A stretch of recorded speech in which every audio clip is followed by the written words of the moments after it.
में हम करेंगे अपना प्रश्नावली 1.1 एनसीईआरटी बुक का, जो कि कक्षा 9 की गणित का है। ठीक है बच्चों, तो चलो हम शुरू करते हैं। इसमें हम प्रश्नावली 1.1 के पूरा कंप्लीट करेंगे। ठीक है, 4 क्वेश्चन हैं, चारों को हम कंप्लीट करेंगे। सबसे पहले आपका पहला क्वेश्चन आता है, तो पहला क्वेश्चन का हम हल करेंगे। आपको क्वेश्चन अपने स्क्रीन पे दिख रहा होगा। तो क्वेश्चन क्या है बच्चों कि क्या शून्य एक परिमेय संख्या है? क्या इसे आप p बटे q के रूप में लिख सकते हैं, जहां p और q पूर्णांक है और q बराबर नहीं है 0 के। ठीक है बच्चों, तो इसको हमें सबसे पहले पूछा है कि क्या शून्य एक परिमेय संख्या है। तो बच्चों शून्य, जैसे मान लीजिए शून्य है, ठीक है, तो क्या आप शून्य को 0/2 लिख सकते हैं, शून्य को 0/5 लिख सकते हैं, शून्य को 0/3, इस तरह से हम लिख सकते हैं। ठीक है बच्चों, क्यों लिख सकते हैं? क्योंकि अगर शून्य में हम 2 से भाग करेंगे 0 में, तो 0 ही प्राप्त होगा, तो इसलिए हम ऐसा लिख सकते हैं। तो ये जो है ये p बटे q के रूप में हम लिख रहे हैं इसको, और q जो है वो 0 के बराबर भी नहीं है। तो इस तरह से क्या हो गया कि ये सारी क्या है, एक परिमेय संख्याएं हैं। ठीक है बच्चों, तो इस तरह से हम कह सकते हैं कि हमसे पूछा है कि क्या शून्य एक परिमेय संख्या है, तो हम यहाँ पर लिख सकते हैं कि हाँ, शून्य एक परिमेय संख्या है। अब इसका कारण लिखेंगे, क्योंकि शून्य को इस तरह से, जैसे 0/2, 0/3, 0/5 इत्यादि, कई तरह से इत्यादि, अर्थात कि p बटा q के रूप में लिखा जा सकता है। ठीक है बच्चों, और जहां q बराबर नहीं है 0 के, तो इस तरह से हम अपना हल लिख सकते हैं। ये तो हो गया प्रश्न नंबर 1। अब चलिए करते हैं हम अपना प्रश्न नंबर 2। तो प्रश्न नंबर 2 देखिए बच्चों, क्या है कि 3 और 4 के बीच में 6 परिमेय संख्या ज्ञात कीजिए। तो हमको 3 और 4 के बीच 6 परिमेय संख्या ज्ञात करनी है। तो बच्चों मैंने इससे पहले आपको इंट्रोडक्शन वाला एक वीडियो बनाया था, उसको अगर आपने नहीं देखा है तो ऊपर यहाँ पर आई बटन पर क्लिक करके आप देख सकते हैं। उससे आपको समझ में आ जाएगा बहुत अच्छे से। 1.1 की प्रश्नावली पूरी उससे हल हो जाएगी। ठीक है बच्चों, तो उसको आपने नहीं देखा है तो जरूर देख लीजिए। अब करते हैं हम अपना हल 2। ठीक है बच्चों, तो 3 और 4 के बीच में 6 परिमेय संख्या ज्ञात करनी है। तो सबसे पहले लिखेंगे 3। अब हमसे पूछा कितना है, 6 परिमेय संख्या ज्ञात करने को, तो 6 से एक ज़्यादा गुणा कर देंगे और भाग कर देंगे। तो कितना आ जाएगा, 3 7 21 और बटा 7। इसी तरह से सेम करेंगे हम 4 में भी। 4 है तो 4 से भी 7 में गुणा और 7 से भाग, तो कितना आ जाएगा बच्चों, 4 7 28 बटा 7।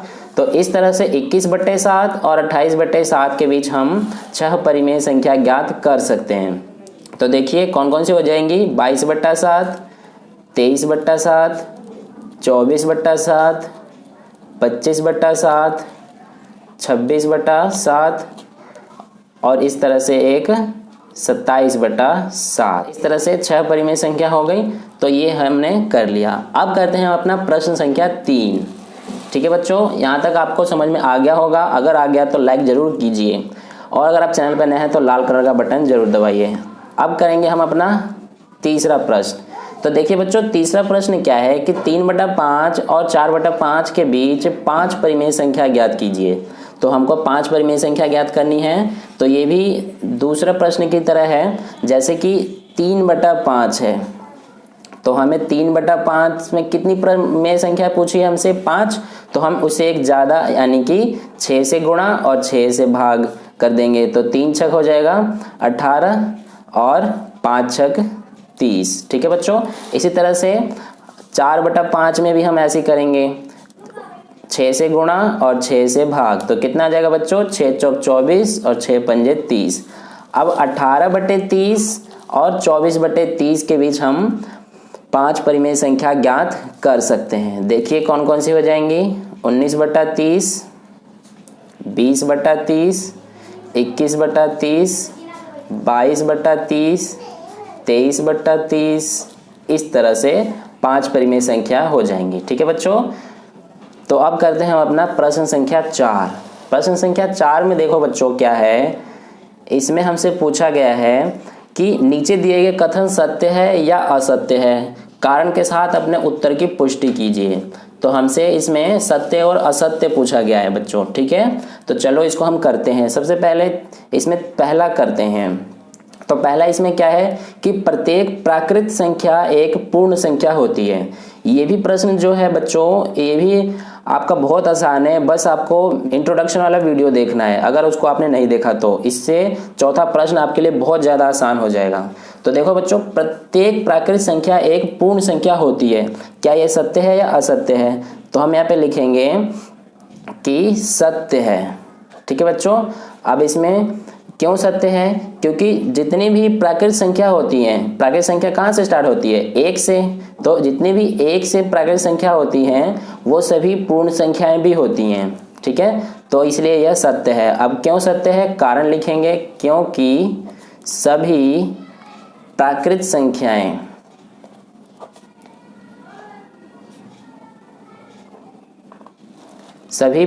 संख्याएं पूर्ण संख्याएं भी होती हैं। जैसे कि यहाँ पे लिख देंगे हम उदाहरण, जैसे 1, 2, 3, इस तरह से। ठीक है बच्चों, तो ये हो गया हमारा पहला भाग। अब करते हैं इसका दूसरा भाग। तो दूसरा भाग देखो बच्चों, क्या पूछा इसमें कि प्रत्येक पूर्णांक एक पूर्ण संख्या होती है। तो प्रत्येक पूर्णांक क्या एक पूर्ण संख्या होती है? बच्चों ये क्या हो जाएगा? ये असत्य हो जाएगा। क्यों हो जाएगा? क्योंकि पूर्णांक संख्या कौन कौन सी होती हैं? जो कि 0 के बाद और 0 से पहले, यानी कि धनात्मक और ऋणात्मक दोनों तरह की जो संख्या होती है उसे हम पूर्णांक कहते हैं। और पूर्ण संख्या जो 0 से स्टार्ट होती है। तो इसलिए सभी पूर्णांक पूर्ण संख्या नहीं हो सकती, क्योंकि माइनस में भी होती है पूर्णांक, तो इसलिए पूर्ण संख्या नहीं हो सकती। तो इसलिए यहाँ पर हम लिखेंगे असत्य। क्यों? कारण लिखेंगे, क्योंकि ऋणात्मक पूर्णांक पूर्ण संख्याएं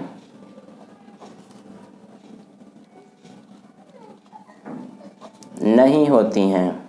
जैसे कि -5, -2, -4, इस तरह से। ठीक है बच्चों, तो ये हो गया हमारा दूसरा भाग। अब कर लेते हैं हम अपना तीसरा और अंतिम। तो तीसरा भाग देखो बच्चों क्या है कि प्रत्येक परिमेय संख्या एक पूर्ण संख्या होती है। तो ये भी असत्य है। क्यों है? क्योंकि यहाँ पे कारण लिखेंगे, क्योंकि प्रत्येक परिमेय संख्या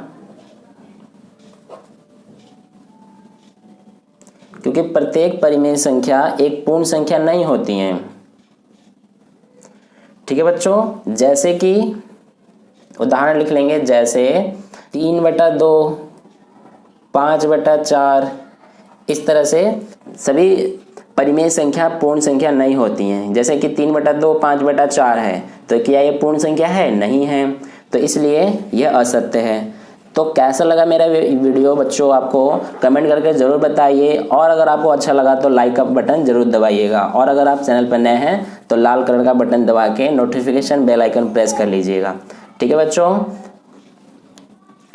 और अगले वीडियो में हम करेंगे अपना प्रश्नावली 1.2।